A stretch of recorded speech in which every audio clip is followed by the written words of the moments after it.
आज मुझे आपके बीच में आकर के अत्यंत आनंद की अनुभूति हो रही है। आपके इस उत्साह के लिए मैं आपका हृदय से अभिनंदन करता हूं, स्वागत करता हूं। बहनों और भाइयों, उत्तर प्रदेश मर्यादा पुरुषोत्तम प्रभु श्री राम की पावन धरा है। 500 वर्षों के बाद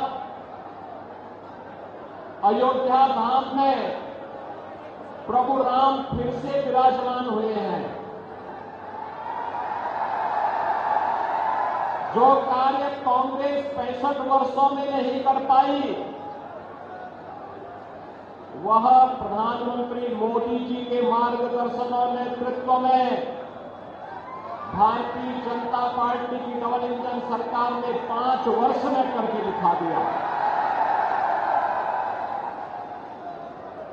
अयोध्या में प्रभु रामलला का फिर से विराजमान होना 5 सदी की यानी 500 वर्षों की सबसे बड़ी घटना है। बहनों भाइयों, मुगलों ने आक्रमण किया, हमारे तीर्थों को पवित्र किया, हमारे मंदिर तोड़े गए,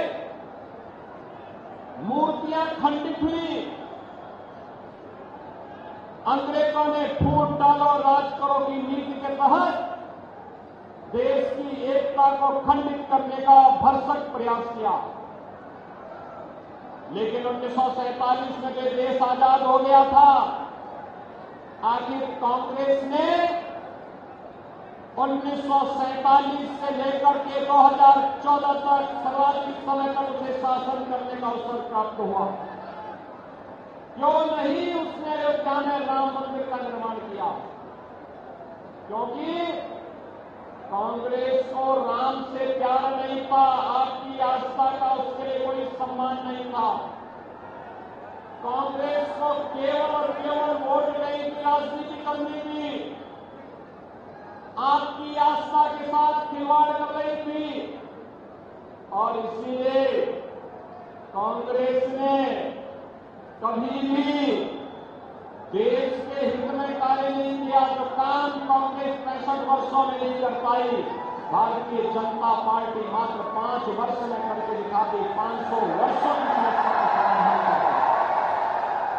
और इसीलिए मैं कहता हूं बार बार, कांग्रेस देश की समस्या का नाम है और भाजपा देश की समस्या का समाधान का नाम है। बहनों भाइयों, मैं आज एक छोटी सी घटना आपको बताता हूं।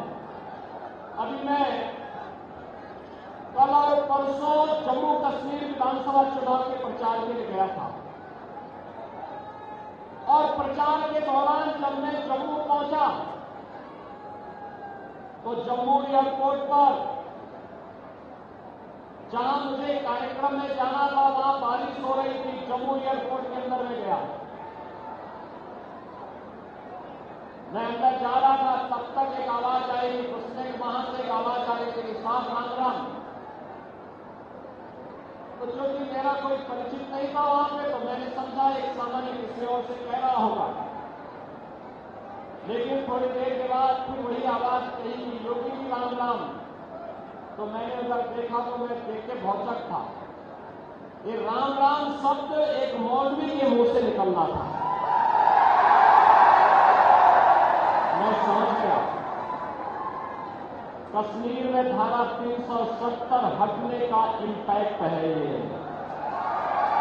और याद रखना, डबल इंजन की सरकार जब कार्य करेगी, डबल स्पीड के साथ कार्य करती है, तो जो लोग राम मंदिर का विरोध कर रहे थे, जो लोग मथुरा में श्री कृष्ण जन्मभूमि का विरोध करते हैं, जो लोग आपकी आस्था का अपमान करते हैं, यही लोग सड़कों पर हरे रामा हरे कृष्णा का भजन गाते हुए दिखाई देंगे और एक ताकत आपके पास है।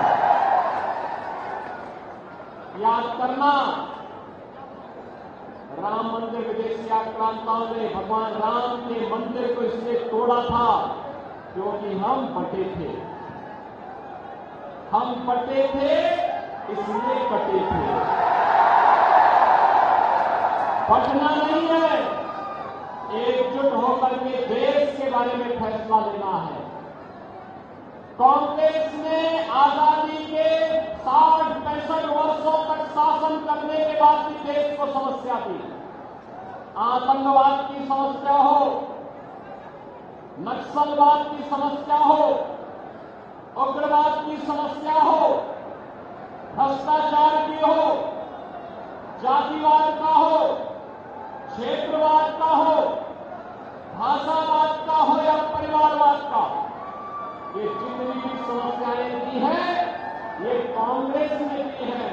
जो कांग्रेस समस्या दे रही हो देश को, बहनों और भाइयों, जब ये देश आज प्रधानमंत्री मोदी जी के नेतृत्व में एक भारत श्रेष्ठ भारत की परिकल्पना को साकार करने के लिए आगे बढ़ रहा है, उन स्थितियों में हमें इस कांग्रेस को जो समस्या का नाम है, इसको स्वीकार नहीं करना चाहिए, इसको बर्दाश्त नहीं करना चाहिए। ये लोग लड़ाएंगे आपस में। कांग्रेस के नेता श्री राहुल गांधी की कार्यक्रमों को और उनकी नीतियों को आपने देखा होगा, कैसे वह जब भारत के अंदर रहते हैं, यूपी में आएंगे तो हरियाणा की बुराई करेंगे, केरल में जाएंगे तो यूपी की बुराई करेंगे, और जब भारत के बाहर जाएंगे तो भारत की बुराई करेंगे। जब देश में संकट आता है तब भारत की 140 करोड़ की आबादी उन्हें नहीं दिखाई देती। जब देश संकट में होता है तो इन्हें इटली में नानी याद आती है, तब भारत याद नहीं आता है। और इसलिए बहनों और भाइयों, जो संकट में आपका साथी नहीं, वो आपका सच्चा साथी नहीं। एक तरफ समस्या देने वाली कांग्रेस और दूसरी तरफ समाधान देने वाली बीजेपी। याद करिए, प्रधानमंत्री मोदी जी ने आतंकवाद की जो समस्या थी, कश्मीर की धारा 370 सदैव के लिए समाप्त कर दिया, और हरियाणा के जवानों ने तो देश की सीमा में रहकर के लगातार देश की सीमाओं की सुरक्षा की है। सुदृढ़ दीवार के रूप में खड़े होकर के अपना बलिदान देकर के देश की सीमाओं के साथ दुश्मन को खिलवाड़ करने की कोई छूट नहीं दी। ये हरियाणा, जिसका अपना गौरवशाली इतिहास हो, वहां के नौजवानों को इस बात को समझना होगा कि कांग्रेस के लड़ाने वाली, बांटने वाली रणनीति ये देश के हित में नहीं है, युवाओं के हित में नहीं है। मोदी जी ने 2014 में आने के बाद एक ही नारा दिया था, और वह नारा दिया था जब उन्हें पत्रकारों ने पूछा कि देश के विकास के लिए आपका रोडमैप क्या है, उन्होंने कहा, एक शब्द में उन्होंने कहा, सबका साथ और सबका विकास का। बहनों और भाइयों, 1947 में भारत आजाद हुआ, लेकिन आजाद होने के एक दिन पहले देश का दुर्भाग्यपूर्ण विभाजन भी हुआ। एक दिन पहले विभाजन भी हुआ, पाकिस्तान में आबादी गई कम, लेकिन क्षेत्रफल गया ज्यादा। परिणाम क्या था? पाकिस्तान को ज्यादा उन्नति करनी चाहिए थी, लेकिन नहीं। आज पाकिस्तान के अंदर एकजुट रोटी के लिए लोग कटोरा लेकर के भीख मांगने के लिए मजबूर हैं। रोटी नसीब नहीं हो रही है, आतंकवाद की चपेट में है, लेकिन भारत प्रधानमंत्री मोदी जी के नेतृत्व में 80 करोड़ लोगों को फ्री में राशन की सुविधा का लाभ दे रहा है। 60 करोड़ लोगों को 5 लाख रुपए प्रतिवर्ष आयुष्मान बीमा की सुविधा उपलब्ध करवा रहा है। भारत 12 करोड़ किसानों को किसान सम्मान निधि का लाभ दे रहा है। 12 करोड़ गरीबों के घर में शौचालय बनाने का काम कर रहा है। 10 करोड़ गरीबों के घर में उज्ज्वला योजना का कनेक्शन पहुंचा रहा है। 4 करोड़ गरीबों के मकान बना रहा है। ये नया भारत है।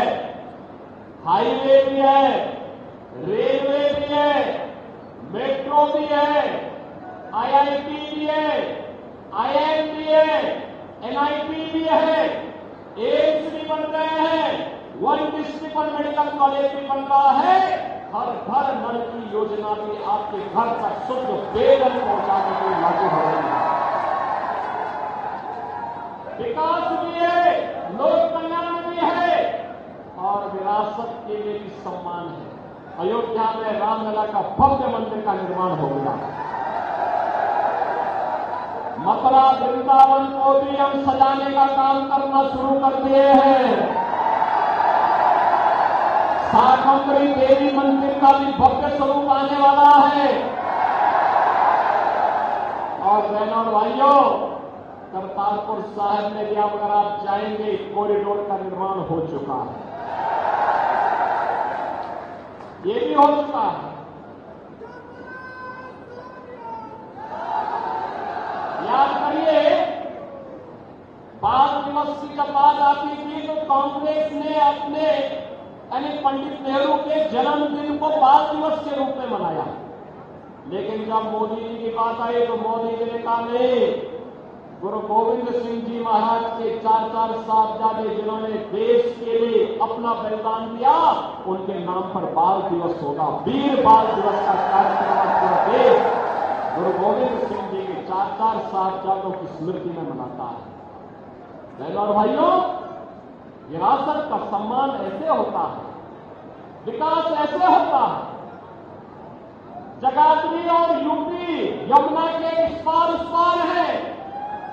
बहनों भाइयों, याद करिए, तब तक यूपी के अंदर दूसरी सरकारें थी, हर तीसरे दिन दंगा होता था, गुंडागिरी चरम पर थी, बेटी सुरक्षित नहीं थी, व्यापारी का कोई सम्मान नहीं था और माफिया राज ऐसे चलता था जैसे कांग्रेस की सरकार के समय हरियाणा के अंदर कौन माफिया नहीं था तो हाथी नहीं था।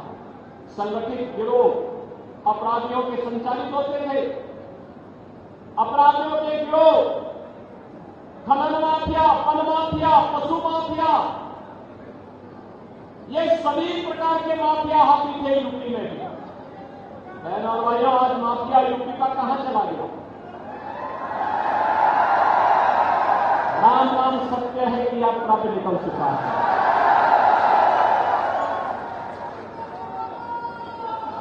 बहनों और भाइयों, 7.5 वर्ष में कोई दंगा यूपी में नहीं हुआ। याद करिए, 7.5 वर्ष में कोई दंगा नहीं हुआ है। ये डबल इंजन सरकार की इच्छा शक्ति है और जनता जनार्दन का आशीर्वाद है। जो लोग कहते थे कि अयोध्या में अगर राम मंदिर का निर्माण होगा तो खून की नदियां बहेंगी, खून की नदियां तो नहीं बही, एक मच्छर भी नहीं मरा है। अयोध्या में राम मंदिर का निर्माण होगा। और इसीलिए मैं आपसे कहने के आया हूं, ये चुनाव नहीं है, लोकतंत्र का ये महापर्व हरियाणा को बनाने का, देश को बनाने का पर्व है। और इसलिए जो गलती अतीत में हुई है, बटे थे तो कटे थे, अब बटना नहीं है, एकजुट होकर के भाजपा को जिताना है। भाजपा को जिताना है और भारतीय जनता पार्टी को जिता करके कमल खिलाना है, क्योंकि ये कमल ही लक्ष्मी जी का प्रतीक बनकर के हरियाणा की समृद्धि का कारक बनेगा, भारत को विकसित भारत बनाने में सहभागी बनेगा। आप सबसे मेरी अपील है, 5 अक्टूबर को नवरात्रि की तीसरी तिथि होगी। ये शारदीय नवरात्रि है 3 अक्टूबर से, और 5 अक्टूबर को तीसरी तिथि होगी। इस तीसरी तिथि पर मतदान करना है। और यहां पर भारतीय जनता पार्टी के 3 प्रत्याशी यहां पर उपस्थित हैं। आपके लोकप्रिय विधायक और हरियाणा सरकार के मंत्री चौधरी कंवरपाल जी, श्री घनश्याम दास जी, श्री बलवंत सिंह जी, ये तीनों प्रत्याशी हमारे हैं। इन तीनों प्रत्याशी को विजयी बना करके भेजेंगे ना, हरियाणा विधानसभा में भेजेंगे, जाएंगे। चलो हाथ उठा करके थोड़ा हरियाणवी भाषा में बताइए, आप झारखंड तरीके से बताइए, क्या ये चुनाव जीत करके जाएंगे? जाएंगे ना? मैं आश्वस्त होकर के जाऊं तो फिर मेरे साथ बोलेंगे भारत माता की, भारत माता की।